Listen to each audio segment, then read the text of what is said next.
And the first ever Grand Archon of the Sigma Chi fraternity, my mentor and confidant, my dear sisters, the young ones, spelled O-N-C-E, and the young ones, O-N-E-S, grads of the Sigma Chi fraternity, hello and good evening. It's a fine evening. It will be a fine night. It's a fine evening because we are here. The last time we had something like this was 4 years ago, our 45th anniversary. But looking around, I see nothing has changed much since then. The wrinkles are not visible. The gray hairs are not aplenty. Gray hairs are not aplenty, but I do die.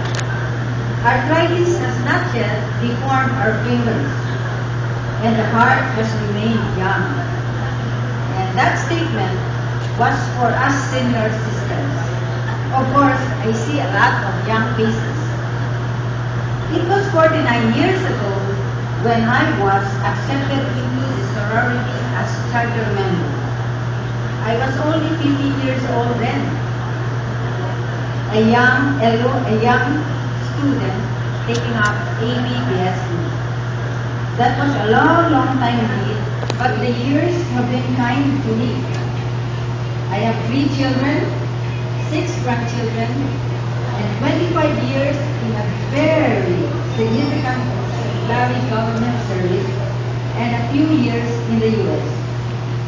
All the years was marked by a sense of achievement and fulfillment.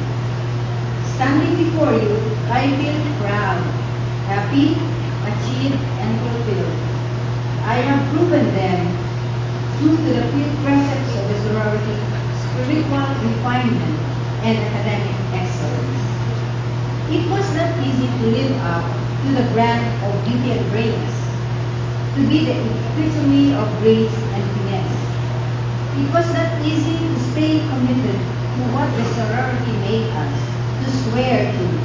It was not easy to excel. But somehow, we have done all this, and we have proven our worth. Thanks to the genius of our founder, Attorney Tomas Aleman Saba, everybody's Uncle Tom. He was recognized our leadership potential. So let us all rise, give our Uncle Tom a big, big round of applause.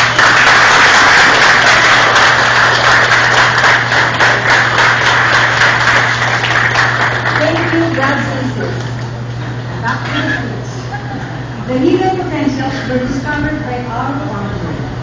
Each of us grew with confidence, and communities we serve and the lives we touch were the happy recipients of the good we brought forth.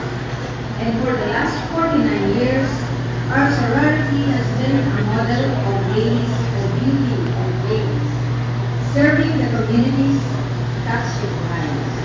Excellence is a byword among us, and it shall be this way from here on up to the next 50, 75, 100 years. So being a charter member, a sorority is a treasure. And so, my dear sisters, let us enjoy this treasure forever.